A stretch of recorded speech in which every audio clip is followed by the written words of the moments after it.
what are some subtle ways that women might be bringing out character traits in their partners? You are compelled to find the strongest, most competent woman, and you will pursue the strongest, most competent woman that you think you can attract and keep.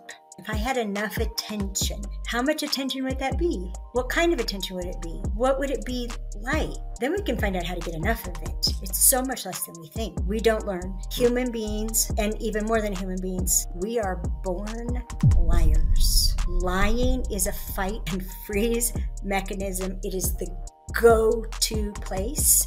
Even the lie of pretending you're fine. Alison Armstrong, we're here. Yay! We've arrived. We did it. Alison, I really greatly appreciate your existence in the world, because I think a lot of the lenses on the, at least in hetero relationships, a lot of the perspectives of like leading and guiding and things of the sort comes from David Data type perspective. And the woman is guided by the masculinity of the man. And it takes away, I think, a lot of ownership and accountability and leadership of the feminine. And something I'm really grateful for is your role, because I greatly prefer to be in a relationship that's more like, cooperative in that way. Like I also want to be led from time to time, and I want to lead. And I think it can be very tiring for a man that's just continually in every aspect of their life is like, I am the leader, I am the leader, I am the leader. And I think women, whether we realize it or not, whether we put language to it or not, are actually leading men in a really significant way. So I just want to thank you for putting language to that. Is that something? Why'd you do that?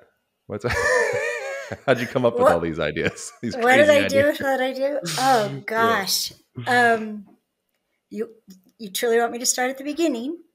Wherever feels relevant. Okay. Well, I'm coming to appreciate recordings, because normally I pause for people to think, for people to feel, for people to process, for people to remember, for people to look to the future. But in recordings, they can pause, slow them down, rewind. Yeah, right. So the short version is I was completely normal as a female, even though I started participating in what we call transformational work when I was 19 years old. But I was normal in my view of men and my disdain for men. I didn't even know I thought. It was clear to me. I was certain that men were lesser humans than women, that the world would be a better place if women were in charge of everything. That's how I feel about that now. For people listening, Alison just put a gagging symbol. You watch on YouTube. Yeah. And I knew it didn't matter. I thought it just was true. It didn't matter what I did to men, because you had no feelings. I couldn't hurt you. And I questioned if men had souls. I was all the way on that side, and wow. I was mean. I was mean to men, and then in 1991, I was in a landmark seminar, and I had been actually a teacher. Well, I've been involved ever since I was 20 years old, a lot. I did that more than working. And I was in a new seminar of theirs, and the trainer, Herb Tanzer, was talking about relationships and communication. And my colleague sitting next to me, and this is portrayed in the Queen's Code, the book that this work added up to at the time in 2010. And it's my colleague, literally, she raised her hand, she stood up, completely antagonistic. Why are men wonderful in the beginning, and they'll take you to romantic places, give you romantic gifts, listen to you talk about your pets and your family as if they care, and then after a few weeks or few months, they turn into sports watching, pizza eating, beer belching couch slugs? Why is that? And I don't know if it's because I'm an adult child of an alcoholic, but I pay really close attention to people all the time. And I expected him to react very differently than he did. There were a lot of other possibilities, but for him to put his shoulders back, lean into it, saunter down the aisle like he could not wait for this, stopped about 10 feet away, intentionally looked at her top to bottom, totally just like the most blatant check her out, which she led with sexuality. She led with her body. Mm-hmm. And he responded appropriately, which I didn't know at the time that it would be. And he said, "Oh, I see. You're a frog farmer." And there's this like groan around the room and this, or, there's about 200 people there. And she's like, "What?" A frog farmer. She starts tapping her foot. Okay, what's that? And he said, "Some women turn frogs into princes. You, my dear, turn princes into frogs." And there was this gasp around the room. And the look on her face, she just like was like trying to stare him down. When he turned around to walk back up on stage, I'm not kidding, stuck her tongue at him. And I was sitting there having this vision of this white farmhouse with a wraparound porch, and I'm standing in front of the front door, and in front of me are fields and fields of frogs with little human heads. And there was my ex-husband. I got married when I was 23. My ex-husband and all the 2 or 3 week ex-boyfriends. And I just sat there just like, I'm a frog farmer. I'm a very successful frog farmer. Oh my gosh. And then I didn't hear the rest of the seminar. I just was stunned because it was so obvious. And I was like, but how do I do it? And many women, when they hear this, they're like, why is it all on women? Why, like there's a character in the Queen's Code who's like, it's not us, it's them. And in the Queen's Code, she's the character that stands up and makes a statement similar to that. And, but I was thrilled. I'd been trying to change men for over a decade. It failed. Yeah.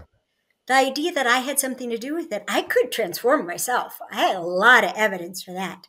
So to have any part of it be on me was thrilling. It was a relief. It was a joy. It was hope. It was And empowering. oh my gosh, it was incredible. And I find, I just find, Erin, that if people are interested in what's my part, they love my work.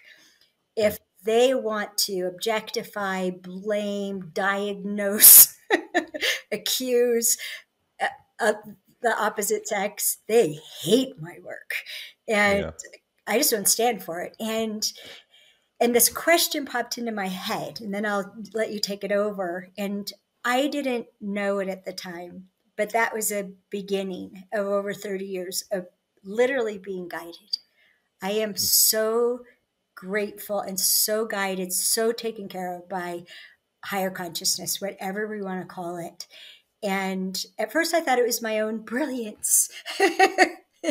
And no, a question popped in my head. What if men are responding to women? And thank goodness, you could say, thank God it was worded that way. What if it wasn't men are responding to women? It wasn't, it's because men are responding to women. It was what if?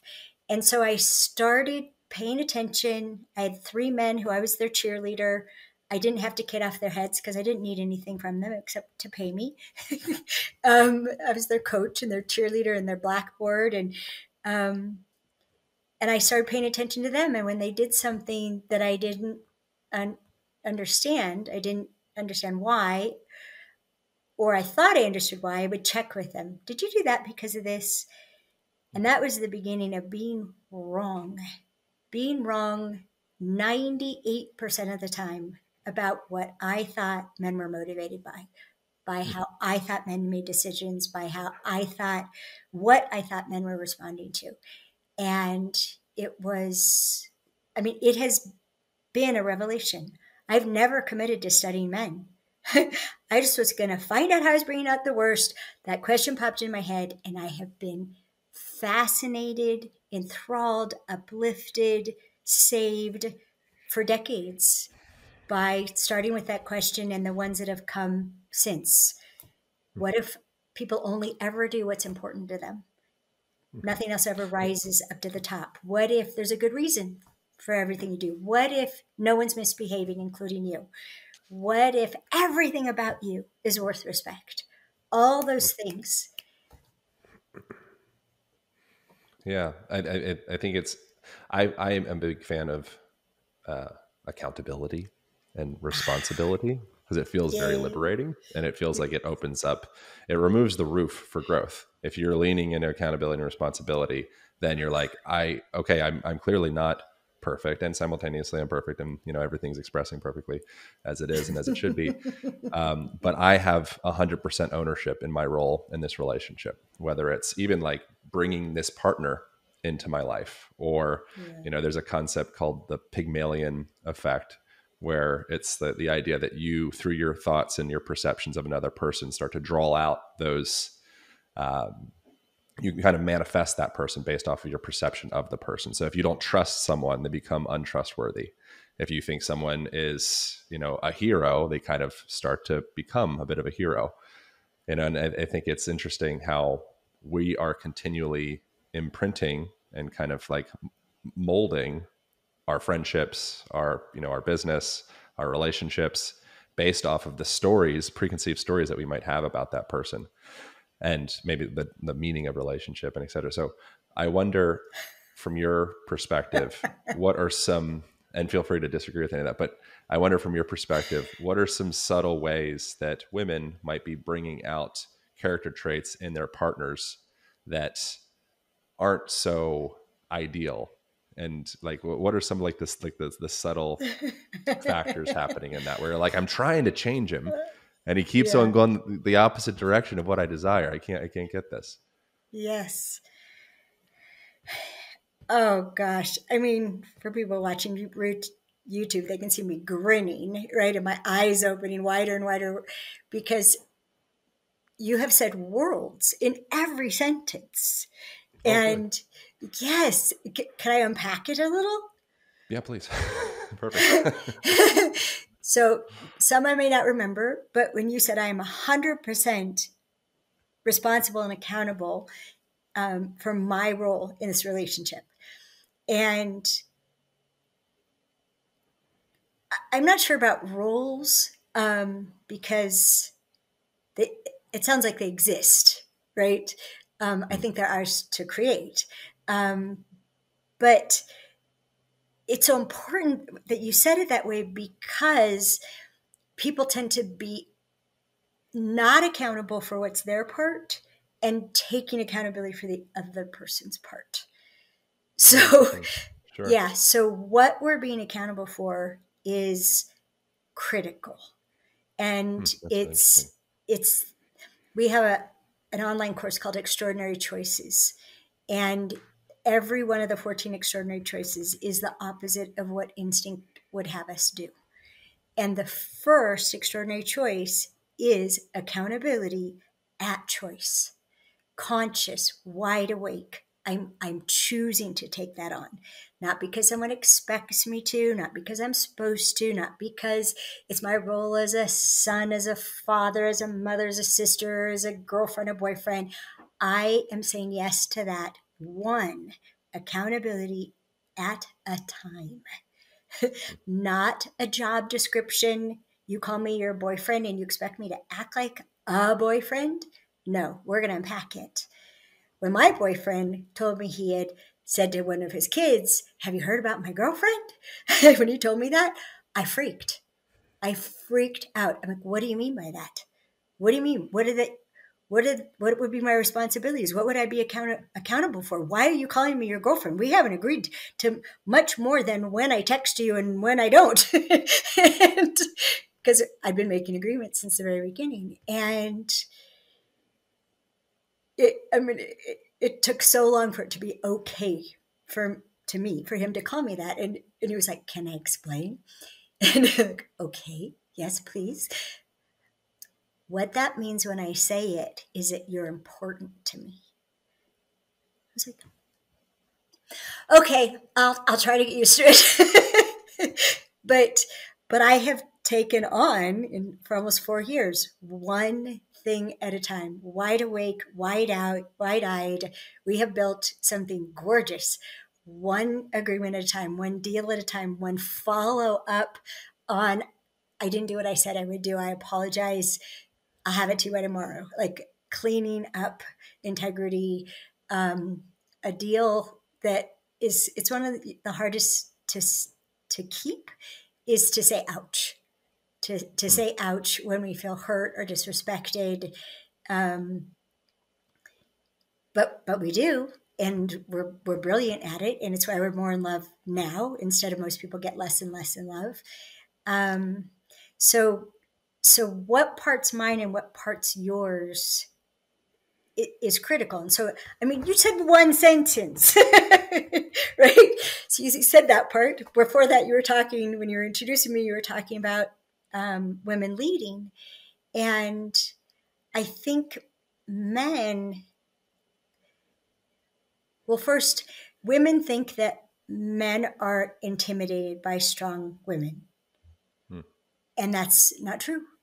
Men are, biologically, you are compelled to find the strongest, most competent woman,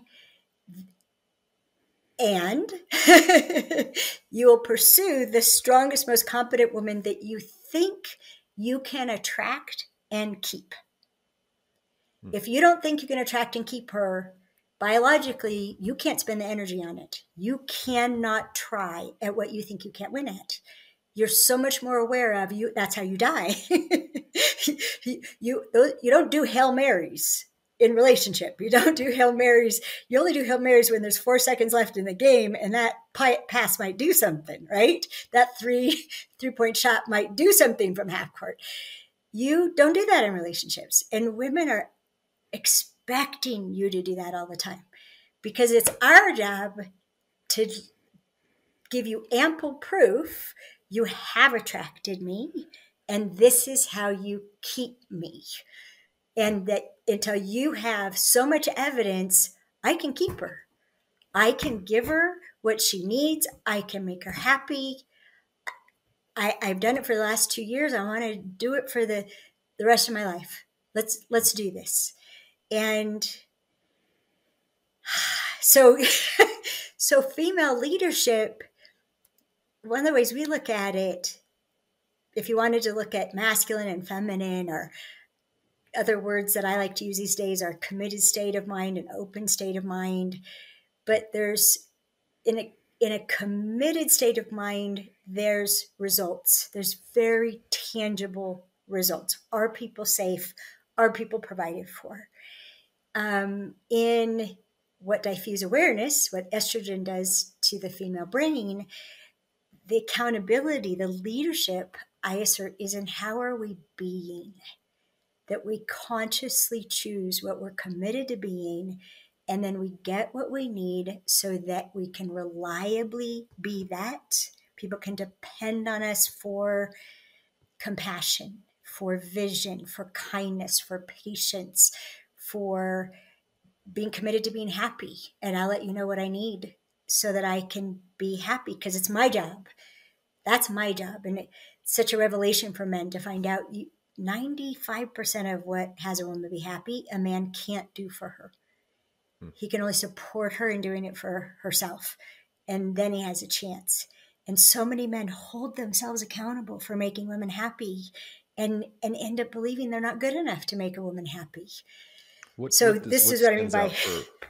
What Go ahead. stands, because I know that that is like a pretty uncomfortable game of like, I can make you happy. It's like a no-win game because typically there's no sustainability and there's no foundation in that. So you might Yes. temporarily be able to provide a fleeting sensation of happiness because you bought somebody a thing or you did Yes. them some active service or something like that. So they're like happy for 2 hours, Yeah. but there isn't any floor to that or foundation for it.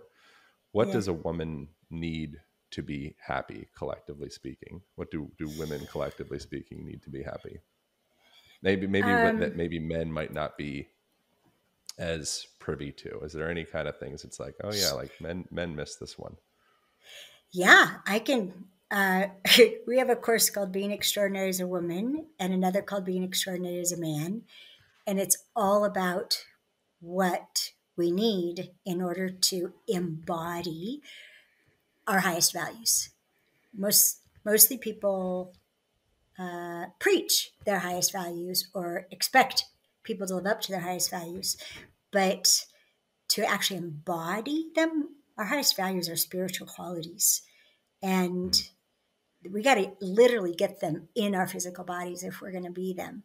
And and it's interesting because most of them are very basic physical needs that we ignore. So number one on the list would be sleep.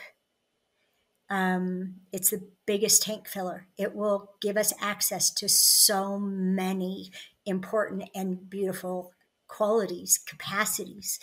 And yet, I mean, I've taught a lot of men, and they pride themselves on how much they can get done on how little sleep.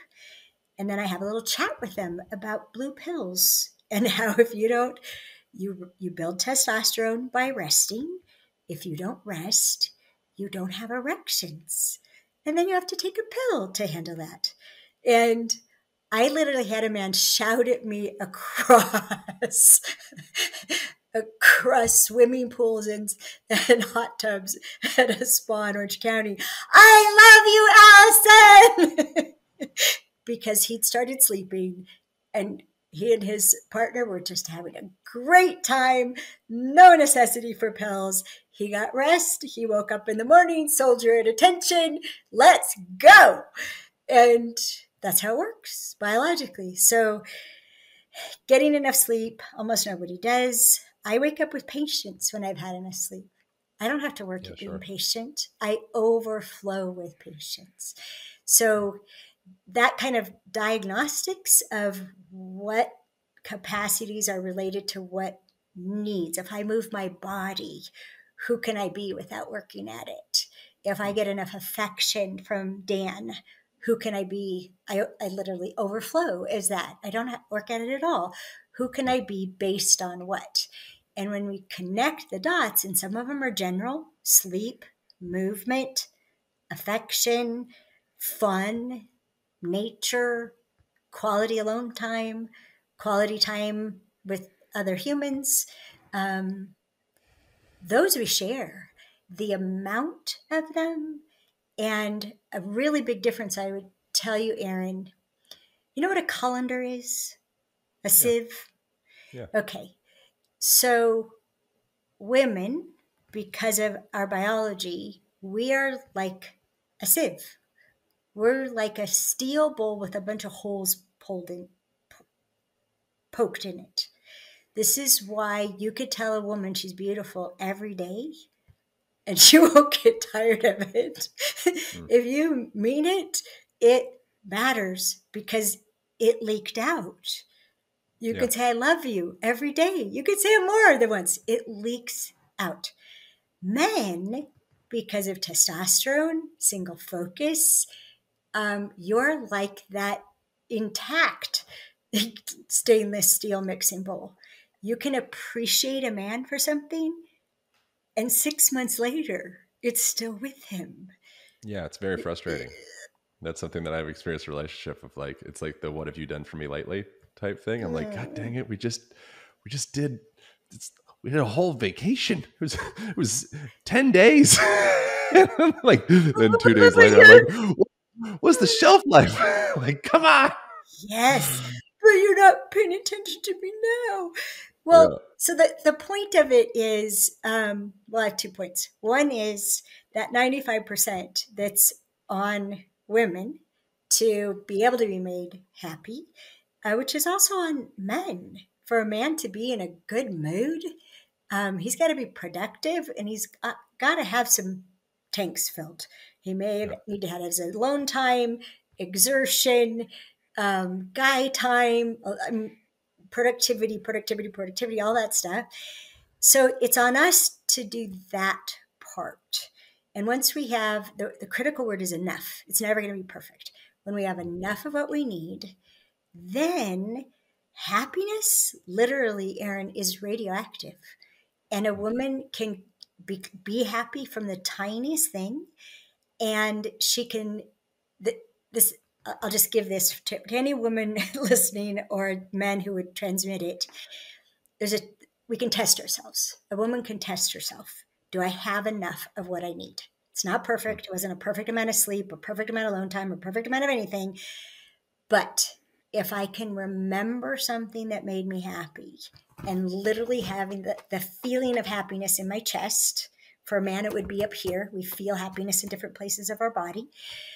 We would literally have that feeling of happiness in our chest when we remember something that made us happy, when we think of something we're planning to do that will make us happy, if we talk about something that makes us happy or would make us happy, if and when we're not doing it, right? We're just remembering it, planning it. We're not doing it. If it will make you happy, you have enough of what you need. And now it's worth your effort to pay attention to doing things that make you happy. And it's worth your partner's effort to do something that makes you happy. But if remembering something he did to make you happy doesn't make you happy, don't have him do anything else. It's never going to work and he's going to give up. Mm. And contrary to what women believe, y'all are incredibly perceptive. You see being more than women do. You see, I mean, your reaction to me showing up, getting to talk to you, which I was happy about. Mm. Your reaction to me is just, I've been getting my tanks full, right? I'm fresh on Mm. affection Yeah. from my boyfriend. I slept well. I I literally stuffed food in my face before I quickly brushed my teeth and jumped on the camera with you. Um, I've been moving my body. I was hiking day before yesterday. I was bicycling and a pedal exercise. Well, that was the day before and yesterday. All those things. I've been dancing. I've been singing. I've been doing all the things that put me in this body. Yeah. Sorry for hitting the mic. Yeah. No, it's okay.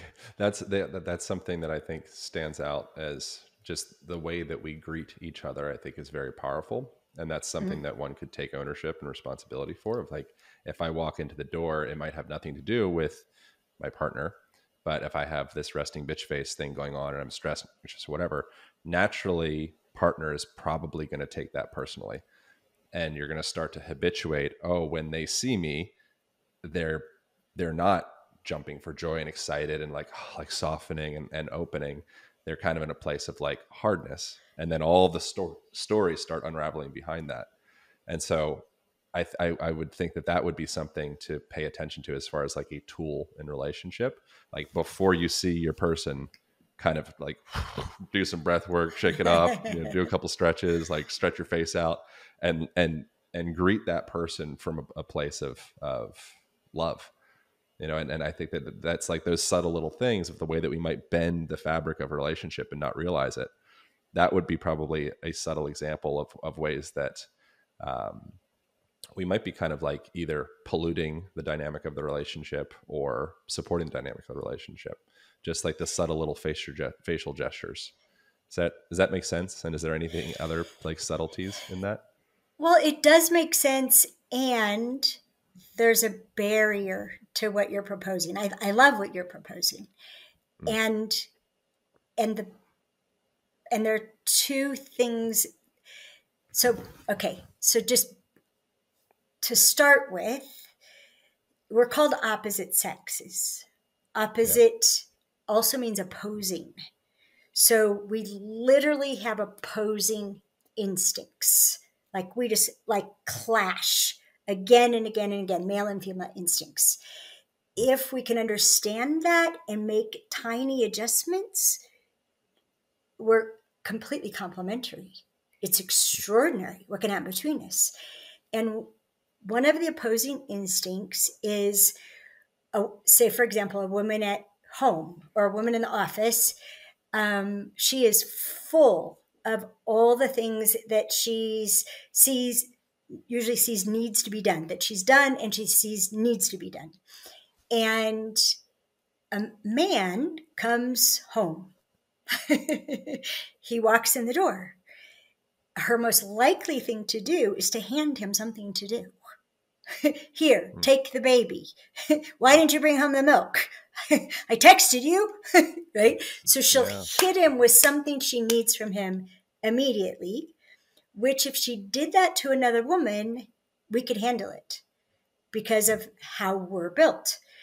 She doesn't know, and this was one of the first things I learned that changed my life, and many women say has changed the entire dynamic of their of their relationships, is to understand the effects of testosterone on the brain and how men are naturally committal. You are naturally focused, and that focus gives you productivity. That focus also protects you. Like once you commit yourself to something, your brain screens out everything it considers irrelevant to what you're committed to. It'll screen out criticism. You'll never even hear someone criticize you. It'll screen out any voices that don't matter, any noises that don't matter, any information that's irrelevant to what you're working on right now, even though maybe very relevant to something else you're committed to. And you might be focused on resting. You might be focused on a good nap or just chillaxing. And so don't ever tell a woman you're doing nothing. I am intentionally not producing any results right now. It's not nothing. I'm building testosterone. So what we don't know is that for most men, and if you think of a hunter, like caveman and cavewoman hunter, for most men, if you work outside the home or if you work in a room of the home, when you come into that common space, you are in a state of transition from what you were focused on to what you're going to be focused on next, which you almost always have decided what you're going to focus on next. And the transition time between the two is also focused. And so if you watch for yourself, and I watched my husband do this over and over again, just like a hunter, he would walk in. The first thing he would do is set down his weapons, in which case a calculator, a telephone. It's not a spear or an arrow or a club anymore, but whatever your tools are for being productive, first all those get unloaded. And then he would go change his clothes as if they were bloody from catching a deer. He'd go change his clothes and change into something comfortable. It was always a car or motorcycle t-shirt and the same pair of shorts or similar pair of shorts. And then, oh man, what did he call it? A data feed? Then he would pick up a car or motorcycle magazine, or maybe Forbes magazine, if that was his thing. And he would sit down, and the key for women to understand is that it's something that is asking nothing of him. It's just interesting. It's not needing him to protect it, to provide for it. It's just a way to let his brain shift. And so what I've taught, and I taught my girls to do this, Greg and I have 2 daughters, and I taught them when daddy comes home, daddy's a celebrity. And what we do when daddy comes home is we rush him and we run over there and go, oh, you're home, yay! And then we fade away. Yay, you're home! And then we just disappear. We go back to whatever we were doing. And we leave him to his transition ritual. And we wait for him to show up to us. Because when he would show up for us, he was ready for us. And this like grumbly person would come in the back door. We'd go, yay! And he'd brighten up. It's a family, these three beautiful women who he loved more than he could have ever imagined he could love ever, who were so happy to see him. Think of a dog. A dog is always happy to see you. That's one of the things that's so great about dogs. And then we just disappear. And then he'd come, and all of a sudden, he would be there in his eyes and be like, hi. And it's like, oh, now you're home. And that's when that kind of exchange could happen. He couldn't do it coming in the door. The only man there are two men I knew who could be ready when they came through the door. One rode the train and the other had a driver. Right. And so they already did their transition on their way home, not when they got home. I wonder what are some ways, and when I said the prepare yourself to see your partner, I meant that for both men and women, not like women ought to do that for guys and guys. Oh no, I knew you were talking about. I knew that. Yeah. And also another caveat to that, I think just being able to be completely authentic is really important as well, and having your partner be sensitive enough to that, and also be, running the software programming of like not leading with taking things personally, but being able to witness a person and not be totally attached to that being something about you. What are some ways that a woman or feminine may be subtly emasculating a man, and she may not realize it, or it may be because she desires a certain outcome and the approach ends up actually making things worse, where suddenly the guy feels disempowered as a product of the woman kind of quote unquote like toxically leading, which toxic is a word that's, got all sorts of barnacles attached to it as well. So, maybe another word other than toxic, but you know what I mean? Okay. So, oh gosh. So once I found out I was bringing out the worst in men, that became the beginning of trying to understand men. And then 6 months into it, someone who I owe my life to called me on emasculating men. She said, Alison, men are attracted to you like bees to honey, and when you're done with them, it's as if they've been with a vampire. Little old me.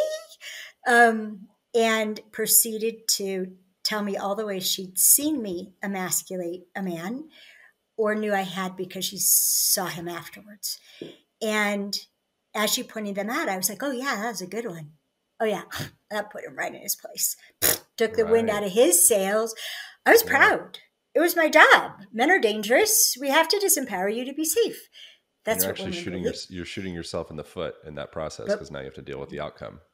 We didn't know. I didn't know that. Women don't know that we bring out the worst in men by the ways we emasculate. So subtle ones that women are unaware of, right? One would be interrupting you. We will interrupt you in order to connect with you, because that has us feel safe. But we don't know that we just, in order to have ourselves feel safe, we just disrupted what has you experience being secure, your productivity. And we don't know, single focus is also a state of peace. So we just disrupted your productivity and your peace in order to get connection. And most men's reaction to that is like, what? And then we'll be like, ah! And it is a downward spiral. So not interrupting is one of the most important skills to develop. And when you do interrupt, to apologize. I'm sorry, I just interrupted you. Or I'm sorry to interrupt. I'm sorry, I need to interrupt.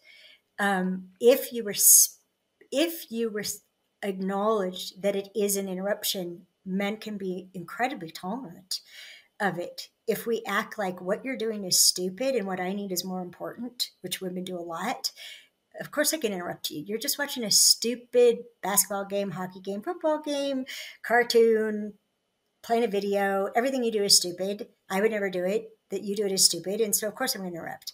That's an attitude that so many women have. And so interrupting is a yikes.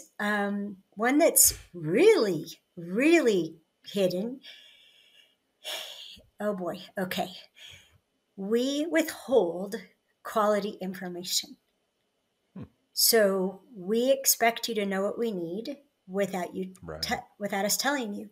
And if you really loved Yeah. me, you would have figured it out. You'd be watching me like a hawk, the way I'm watching you like a hawk, and you'd be able to pick it up. Women think they know what men need, but they don't verify it with the man. They just provide it. And then they're upset that he didn't think it was wonderful. We both do this. I call it decide and provide. We don't ask the other person, would you like me to do this? And we waste so much energy. So one of the ways we withhold quality information, and I've been on a campaign for this for about 15 years now, I call it the how monster. And that our job in partnership, if we're the receiver, we're someone who needs something, our job is to get as clear as we possibly can on what we need. What do we need? What would it look like? What difference would it make in my life? And the problem is we'll start thinking about something that really matters to us, and this thing like comes up out of the grave. But how could he do that? But how could she do that? And a man will think of something he needs from his partner and think, but she's so busy. How could she do that? So he never tells her what he needs. He's already decided she can't do it. She'll think of something that she needs and think, but how could he do that? And she'll try to solve the problem for him. And when she can't solve him, she doesn't tell him. So we both withhold quality information because we're doing something that's not our part. Funny, it's where we started, Aaron. If it's the provider's part to figure out how, not the receiver. And what'll happen is receivers will figure out how. This is what I need from you, and I figure out how you can do it. No. Providers are going to make a plan that plays to their strengths, that doesn't spend more time, money, or energy, or resources than they're willing to. We're going to make plans to provide that fit us. Your plan fits you, not me. So there's so many things that both men and women are willing to provide, might even be privileged to provide, but someone's trying to get them to do it in a way that they can't do it. So the answer is no. So if we state what it is and say, okay, so I know I have a part in this. If you're willing to do this for me, please think about how you're going to do it, and please let me know my part. What do you need from me to be able to do what I'm asking of you? And most people hope that they won't have a part, that the other person's going to generate it. Those are the things that never get done. Hope for a part. What's my part? Dan and I, we regularly pick up food and things for each other. Go down the hill into town. I'm going to be at, I just send them initials, Walmart, City Market, Natural Grocers. I'm going to all three. Text me if you need anything. And that's the other person's job is the text. Honey, would you do this for me? Yeah, just text me. That's all he needs. And we're like, yeah, just remind me. If I have to remind you, what's the point? Most people will not take that responsibility. And then things don't happen. And they think bad things about their partners. But it's just that. Can I say one more thing? Yeah, please. Okay. So withholding information, either because you should already know, or I can't figure out how you'll do it. Interrupting, I already said. Another thing is, so something women do to men, and they don't realize how awful it is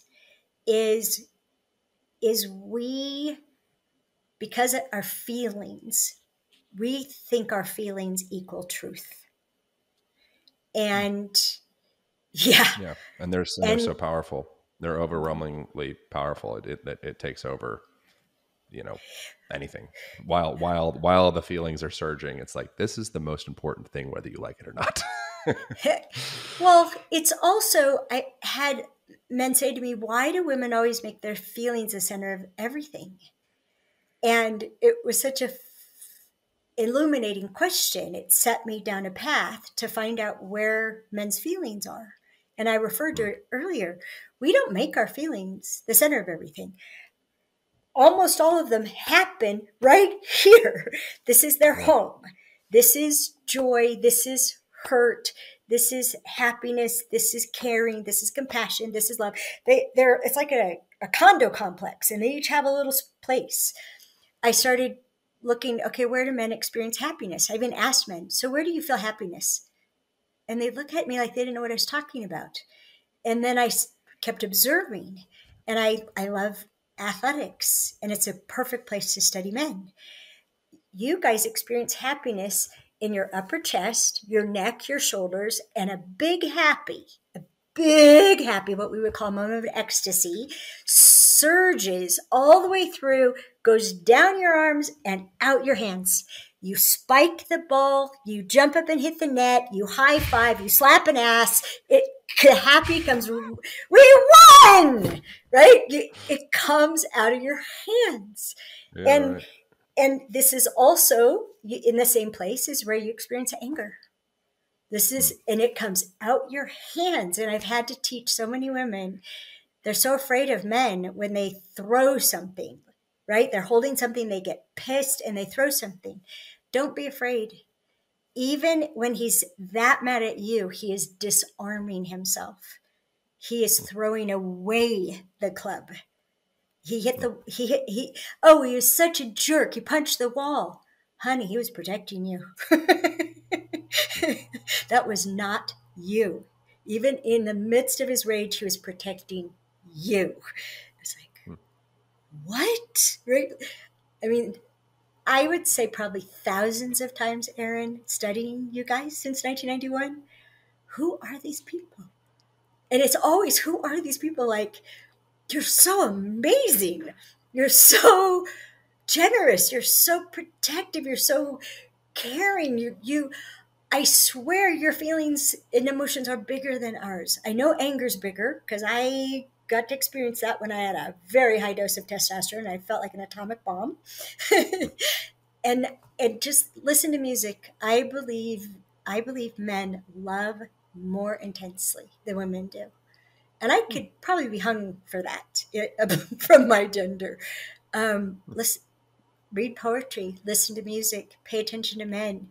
You guys, you're so much more everything good than almost anybody knows. I feel like as you're talking, everything that I've said, which I feel like I've several times have sounded pretty like, like chauvinistic in some of the things of like, particularly like the emotions kind of superseding all else and such, which I have that experience, but it also, I feel like it could sound a little chauvinistic, but it feels like everything that I'm hearing you say, it seems to relate to both men and women, like showing respect for each other, like honoring each other in that way. If someone's communicating, like that's something that I've experienced. If I hear, particularly oftentimes, a girlfriend might be a little bit more like soft-spoken, depending upon like if we're in a group of people, not always. Yeah. But to me, something that I'm like listening for, if I am in relationship with a girl like that or a friend or anything, if they start to speak, I will go out of my way to like stop everything and kind of like guard and protect of like, they're communicating like this is it's something that's of value. And I think that goes in both ways, like honoring what each other is saying or feeling, and just that sensation of mutual respect, I think is incredibly important in a relationship. So it feels like what you're saying would go both ways, both men and women. Well, it does. And maybe a little differently in both ways. Well, yeah, let me do it a little differently. So where I started was verifying, clarify will save your life. And it starts with being humble, being responsible for your part. So if I say to you, but you said, no, I didn't, right? Instead of, I heard. I may have gotten it wrong, but can I tell you what I heard? Yeah, the you is sure. troublesome. Tell me what you heard. And if I say, well, it feels like you don't love me.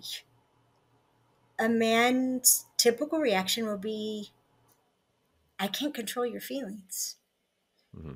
If a woman says to a man, it seems like you don't love me. If he loves her, he'll say, oh my gosh, what makes it seem that way? Yeah. Because now there's a problem to solve that it seems like he doesn't love her. Yeah. It seems like it's, Or I imagine, I think is a good tool in that.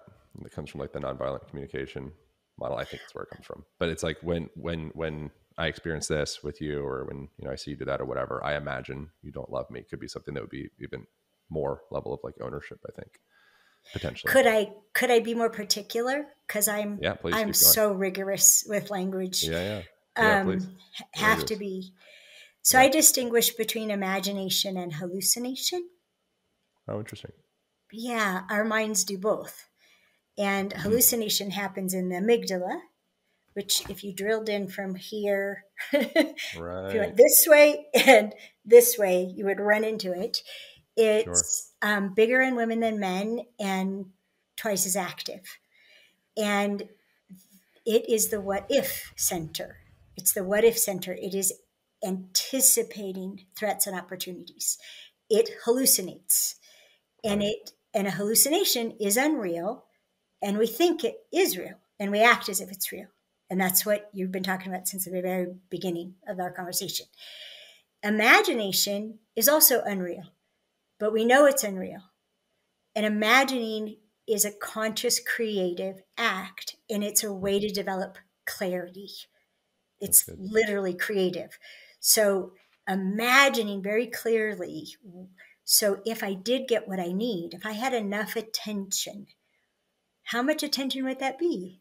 What kind of attention would it be? What would it be like? Then we can find out how to get enough of it. It's so much less than we think when we really imagine the kind of attention that has us feel cared for and loved, and I'm safe and I'm protected. It's That's a good. small amount. It's that it's a very, very small amount that we actually need. Um, so so yes, we hallucinate like crazy. And if you want to do something very productive, instead of going, am I hallucinating now? Am I hallucinating now? No, I'm not. No, I'm not. Like it's a bad thing. What am I hallucinating now? What have I Yeah. hallucinated about you lately? Yeah. Like hallucination is like breathing for human beings. Yeah. Um, I'm the same way about addiction. Human nature is addictive. We are built for addiction. So instead of addiction is bad, what am I addicted to now? Okay, how costly or harmful is that addiction? Yeah. There are actually addictions that are productive. Oh no, that's a good addiction. That Yeah. actually does more good than harm. That's something that my girlfriend got from the Queen's Code, which was, I think, a really Hmm. impactful thing in our relationship. Was, and we have to wrap up soon, sadly, because I have to Oh, have you to got to run for go. another. I got to go. Yeah, but that was something that I thought was really incredible and affected me in a pretty major way. Was the Mm, idea that nothing that you think or express is wrong. Like there's no such thing as wrong. It's all perfect expression. And there's actually a reason for everything that you're doing, thinking, saying, experiencing, mm, all of that. It doesn't mean I'm going to stick around for it. It doesn't yes. mean, that I'm here Mhm. for it. Like I also have the option to leave. But Yeah. everything that you're expressing, like you're completely safe. And you have some yearnings or desires for something, or you felt like you needed to lie about that. I'm Mhm.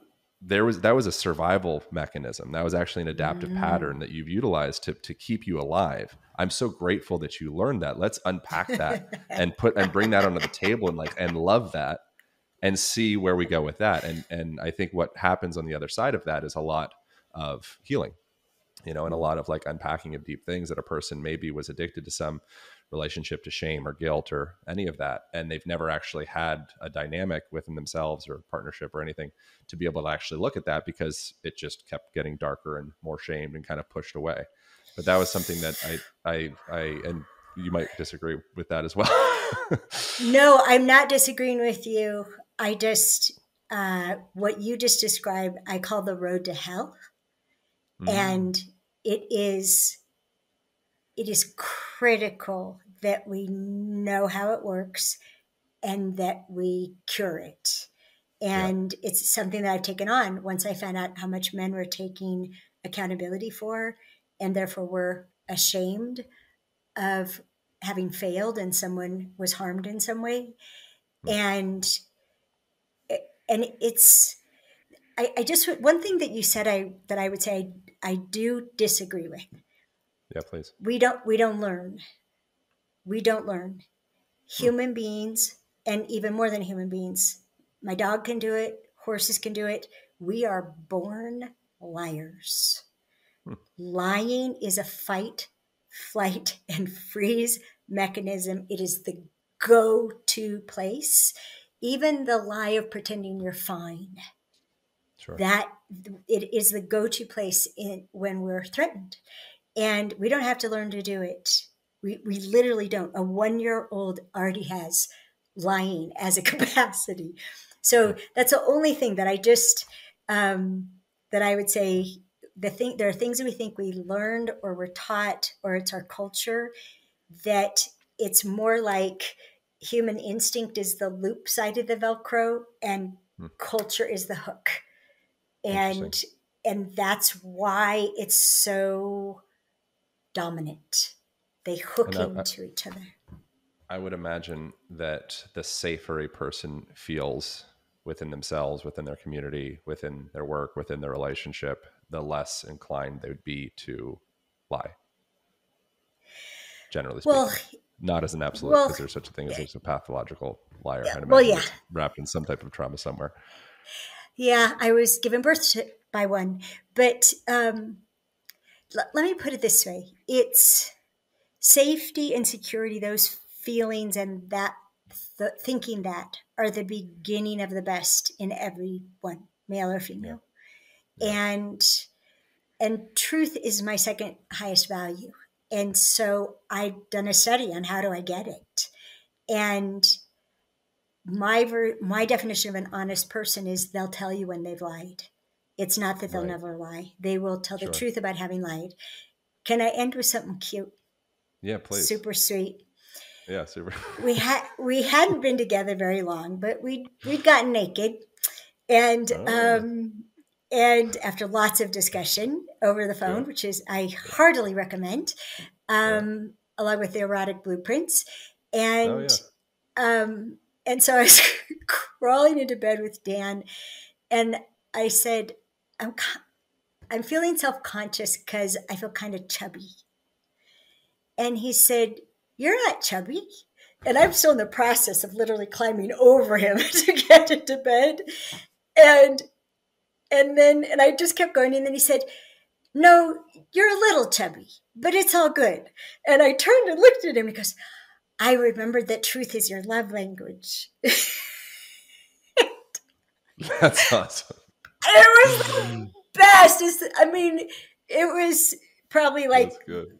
the 20th of thousandth of times that I have fallen in love with him. I was never That's amazing. so happy to be told I was chubby. I love it. All right, we need to wrap up soon. Real Hopefully we can do close. this. Hopefully we can do this again. Where can people go Let's. to learn more about your work and go deeper into all of your stuff, which I'm very grateful for. Yeah, AlisonArmstrong.com. You can even put 2 L's in it. It'll still get there. That's where all the new stuff, the best stuff, the Queen's Code audiobook is, which I strongly recommend. We're all over YouTube. Audible has all the old stuff. It's evergreen, so it's worth doing. We price match them though, and we give you the handouts that go with that course. So it's the right place. Well, thank you so much for everything. I really enjoyed this conversation. I look forward to doing it in person as well. That is it. That is all. Thank you all for tuning in. See Okay. you next week.